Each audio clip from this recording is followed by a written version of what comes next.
Even though her mental strength was paper thin right now, she was still full of hope for the future, confident that as she grew, her power would far surpass what she had achieved in her past life. She even started daydreaming about growing up and hunting down the insect queen who had killed her before. Then a noise came from outside and Lily figured it was probably her zombie dad coming home. She could not help but wonder whether a zombie with human consciousness like me would also awaken a special ability after the blood moon just like a human. When I got back and saw the cabinet by the hallway untouched, I breathed a sigh of relief.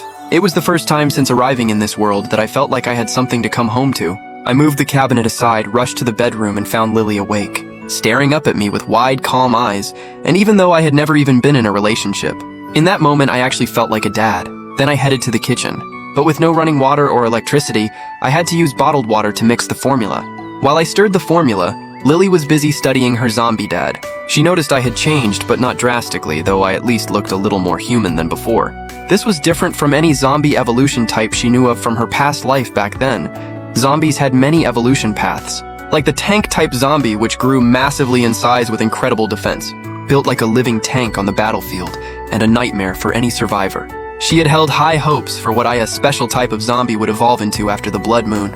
Because in the apocalypse, raw power was the key to survival, but seeing how little I had changed, she could not help feeling a little let down, so Lily quietly made up her mind that when she grew up, she would build the strength to protect me herself, because she knew full well that if she had not been reborn as a baby, she would have never survived this apocalypse on her own, and she always repaid her debts. Especially one this enormous "you raise me young and I will take care of you when you are old" was never meant to just be empty words. Besides, she knew exactly how zombies evolved. The main method was by consuming living creatures, and the other was by devouring the crystal cores found inside zombie brains. Any zombie that had awakened a special supernatural ability, no matter what kind, would develop a crystal core inside its skull, and she was confident she could use the advantage of her rebirth to steal those cores and help me evolve into a high-tier zombie, at which point I would gain the ability to speak, and my body would start shifting back toward human.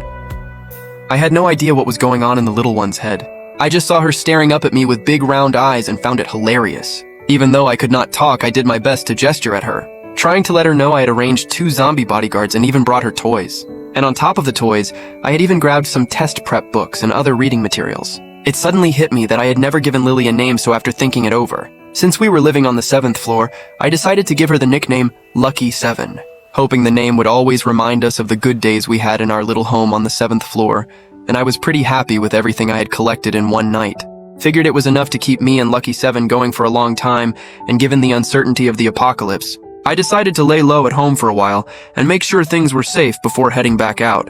I went to the living room and picked up a steel machete about half a meter long. I had no idea what the previous owner of this place had done for a living to have such a long and razor-sharp blade. I had never trained with a blade before, but with the raw physical strength of a zombie body, I could swing the machete with ease, and I started practicing moves I remembered from martial arts novels and movies right there in the living room. With a blade in hand, I could probably take on a whole group by myself, and right while I was practicing, Lily had rested for a bit and was already working on exploring her new abilities. For her newly awakened telekinesis, she concentrated and tried to move a sewing needle on the nightstand. And even though the movement was slow, the needle actually slid through the air. Just like that time flew by and 2 days passed.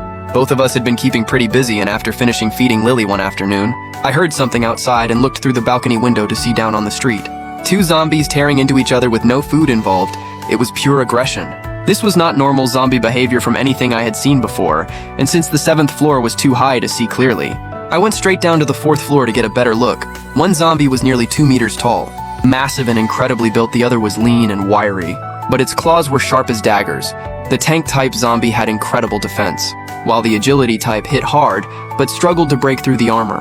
After a brutal brawl, the tank zombie used its raw power to send the agility zombie flying, and finished it off with a punch that caved in its skull, then reached inside and pulled out a white crystal core.